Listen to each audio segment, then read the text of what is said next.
Iran যুদ্ধে আরো কোণঠাসা আমেরিকা। এক রাতের যুদ্ধে ধ্বংস অন্তত 6টি মার্কিন যুদ্ধ বিমান। ভেঙে পড়া মার্কিন বিমানের পাইলটকে খুঁজছে ইরানি জনতা। ট্রাম্পের 3 দিন যুদ্ধবিরতির প্রস্তাব ফেরালো ইরান। ইরান যুদ্ধে আরো কোণঠাসা আমেরিকা। এক রাতের যুদ্ধে আমেরিকার ছটি যুদ্ধ বিমান একেবারে ভেঙে পড়েছে। বিমানের পাইলটকে খুঁজছে ইরানি জনতা। ট্রাম্পের 3 দিনের যুদ্ধবিরতির প্রস্তাব ফিরিয়ে দিয়েছে ইরান। পশ্চিম এশিয়ায় যে যুদ্ধ চলছে সে যুদ্ধে আরও কোণঠাসা হয়ে গিয়েছে আমেরিকা। ইরানের হামলাতে একের পর এক হামলায় কিন্তু আমেরিকা ক্রমশ কোণঠাসা হয়ে পড়ছে। এক রাতেই কিন্তু ধ্বংস হয়ে গেছে অন্তত 6টি মার্কিন যুদ্ধ বিমান। ভেঙে পড়া মার্কিন বিমানের পাইলটকে খুঁজছে ইরানের জনতা। 28শে ফেব্রুয়ারি যে যুদ্ধ শুরু হয়েছিল, ইরানের উপরে যে হামলা এনেছিল ইসরায়েল এবং আমেরিকা, সেই হামলার কিন্তু প্রত্যুত্তর দিচ্ছে ইরান। শুধু প্রত্যুত্তর নয়, বলা যেতে পারে পাল্টা আঘাত হানছে ইরান। ইরানের রেভলিউশনারি গার্ড তারা কিন্তু আমেরিকার উপরে পাল্টা আঘাত আনছে। আমেরিকার ছটি যুদ্ধ বিমান ধ্বংস হয়ে গিয়েছে। আরও কোণঠাসা হয়ে পড়ছে আমেরিকা। একদিকে যুদ্ধবিরতির প্রস্তাব নিয়ে আলোচনা চলছে, অপরদিকে কিন্তু এই যুদ্ধও চলছে। এই নিয়ে আমরা কথা বলবো। আমাদের পলিটিক্যাল লিডার আশিস চট্টোপাধ্যায় রয়েছে নিউজরুম থেকে সরাসরি। আশিস দা, ইরান কিন্তু প্রত্যুত্তর নয়, বলা যেতে পারে পাল্টা হামলা। আর সেই পাল্টা হামলাতে কোথাও গিয়ে কি মার্কিন প্রেসিডেন্ট ডোনাল্ড ট্রাম্প কিছুটা কোণঠাসা হয়ে পড়েছেন? দেখো, গত 24 ঘন্টার ইরানি রণক্ষেত্রের যে খবর আমাদের কাছে এসে পৌঁছেছে, তাতে বলা যেতে পারে 28শে ফেব্রুয়ারিতে শুরু হওয়া এই যুদ্ধের ভয়ঙ্করতম রাত ছিল গত রাত।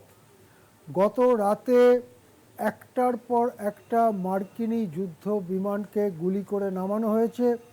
আমার কাছে একটা তালিকা রয়েছে, আমি একটু দেখে বলছি। F-15E ইরানের ওপরে গুলি করে নামানো হয়েছে। একজন এই বিমানে, যুদ্ধ বিমানে যে কর্মী ছিলেন, অর্থাৎ আমেরিকান সেনা, একজনকে উদ্ধার করেছে ইরানি বাহিনী, একজনকে এখনও খুঁজে পাওয়া যায়নি। HH-60W এটা ইরানি মিসাইলে আঘাত পেয়ে ধ্বংস হয়েছে। একটি A-10 যুদ্ধবিমান ইরানি মিসাইলে ধ্বংস হয়েছে। একটি F-16 যুদ্ধবিমান, শব্দের থেকে বেশি দ্রুতগতি সম্পন্ন, এমার্জেন্সি ল্যান্ডিং করেছে। একটি KC-135 এমার্জেন্সি ল্যান্ডিং হয়েছে। এর পুরো খবরাখবর এখনও পাওয়া যায়নি। এই শেষ যেটা বললাম KC-135, সেটা আগুন লেগে ধ্বংস হয়েছে না সত্যি সত্যি ল্যান্ড করতে পেরেছে, তার পুরো খবর পাওয়া যায়নি। এর সঙ্গে যেটা এই তালিকায় নেই সেটা আমি এখন বলছি, যে আমাদের কাছে এমন খবর আসছে যে আমেরিকার দাবি মতো পৃথিবীতে সবথেকে উন্নত যুদ্ধ বিমান F-35, যার একটিকে সপ্তাহখানেক আগেই ইরান ধ্বংস করেছিল, সেই রকম আরেকটি F-35কেও ধ্বংস করতে পেরেছে ইরান। এই দাবিটি যদি সত্যি হয়, তাহলে এটি ধরে নিয়ে কেবলমাত্র গত রাতের ভয়ঙ্করতম যুদ্ধে মার্কিন বাহিনী অন্তত 7টি যুদ্ধ বিমান হারিয়েছে, যা একটা বিস্ময়কর ব্যাপার। এটা কখনো কেউ ভাবতে পারেনি। যতই মার্কিন বাহিনীর এই মার খাওয়া চলছে, ততই মার্কিন সেনার মধ্যে, মার্কিন সেনাপতিদের মধ্যে ফাটল চওড়া হচ্ছে।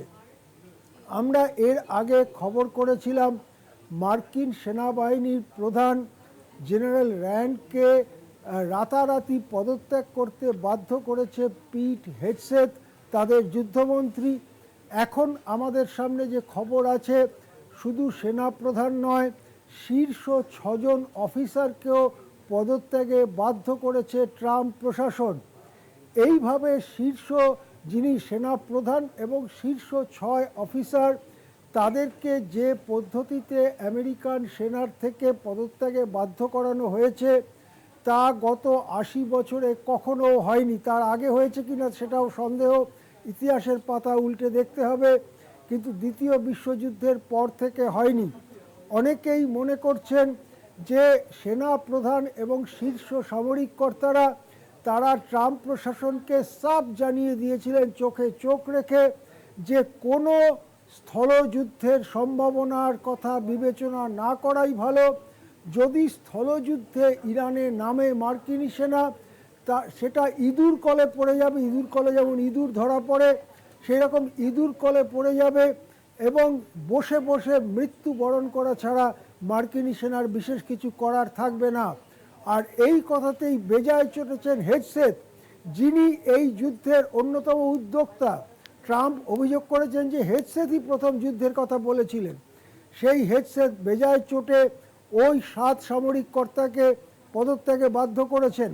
অনেকেই মনে করছেন যে এ নিয়ে মার্কিন সশস্ত্র বাহিনীর মধ্যে ফাটল আরও চওড়া হয়েছে। মার্কিন সেনারা এইভাবে তাদের কর্তাদের, তাদের নেতাদের এই অপমান সহজে মেনে নেবেন না বলেই মনে করা হচ্ছে। সেক্ষেত্রে ঘরের বাইরে ইরানি রণক্ষেত্রে যেমন ট্রাম্পের অবস্থা আরও জটিল হয়েছে, তেমনি নিজের দেশে মার্কিন যুক্তরাষ্ট্রের অন্দরেও ট্রাম্পের পরিস্থিতি আরও জটিল হয়েছে। এর সঙ্গে মার্কিন যুক্তরাষ্ট্র জুড়ে, ইউরোপ জুড়ে ট্রাম্প বিরোধী বিরাট বিক্ষোভ চলছে। সেই বিক্ষোভ লাগাতার চলছে, তা থামার কোনো লক্ষণ নেই। এই পরিস্থিতির মধ্যেই মধ্যবর্তী নির্বাচনে যাচ্ছে আমেরিকা। নভেম্বরের 3 তারিখে সংসদের মধ্যবর্তী নির্বাচন। তাদের নিম্নকক্ষ কংগ্রেস এবং উচ্চকক্ষ সেনেটের 1/3 এই সমস্ত আসনে ভোট হতে চলেছে। যখন ট্রাম্পের জনপ্রিয়তা ক্রমেই তলানিতে, ট্রাম্প যে করে হোক এই ফাঁদ থেকে বেরোতে চাইছেন এবং সেই জন্যেই 3 দিনের যুদ্ধবিরতির প্রস্তাব পাঠানো হয়েছিল ইরানকে, পরোক্ষে অন্য ভায়া মিডিয়া করে। ইরানও পরোক্ষে অন্য ভায়া মিডিয়া করে সেই প্রস্তাব তো প্রত্যাখ্যান করেছেই। আমেরিকার ওপরে প্রবল সাংঘাতিক আঘাত হানা অব্যাহত রেখে ইরান বুঝিয়ে দিয়েছে যে তারা কোনো যুদ্ধবিরতির প্রস্তাবের মধ্যে নেই। ইরানের 3টি শর্ত, যেভাবে আক্রমণ করা হয়েছে তার জন্য দুঃখ প্রকাশ, ক্ষতিপূরণ, ভবিষ্যতে কখনো আক্রমণ করা হবে না তার প্রতিশ্রুতি। এই 3 শর্ত যদি আমেরিকা ইসরায়েল পূরণ না করে তাহলে ইরান ছাড়বে না, এই যুদ্ধ তারা চালিয়ে যাবে। মার্কিন যুক্তরাষ্ট্রকে মেরে মার্কিন যুক্তরাষ্ট্রের যে গৌরব তাদের সেনা এবং তাদের সশস্ত্র বাহিনী, তাকে ধুলোয় লুটিয়ে দেবে এই সম্ভাবনা মধ্যপ্রাচ্যের মরুভূমিতে তৈরি হয়েছে। এবং গত রাতের ভয়ঙ্করতম যুদ্ধ তার দিকেই আবার ইঙ্গিত করছে যে ইরান এই যুদ্ধে জিততে চলেছে। সোজা কথা স্পষ্ট করে বললে, আমেরিকা ইসরায়েলের মিলিত শক্তিকে হারিয়ে ইরান এই যুদ্ধে জিততে চলেছে, যা পৃথিবীর ভারসাম্য বদলে দিতে চলেছে। অনেক ধন্যবাদ আশিস দা। কথা বলছিলাম আমাদের পলিটিক্যাল এডিটর আশিস চট্টোপাধ্যায়ের সঙ্গে। ফলত এই মুহূর্তে অনেকেই মনে করছেন যে মার্কিন প্রেসিডেন্টের পিছু হটা ছাড়া কোনো উপায় নেই, তবে তিনিও এখন এই পিছু হটার আগে কিছুটা অজুহাত খুঁজছেন এই জায়গাতে দাঁড়িয়ে।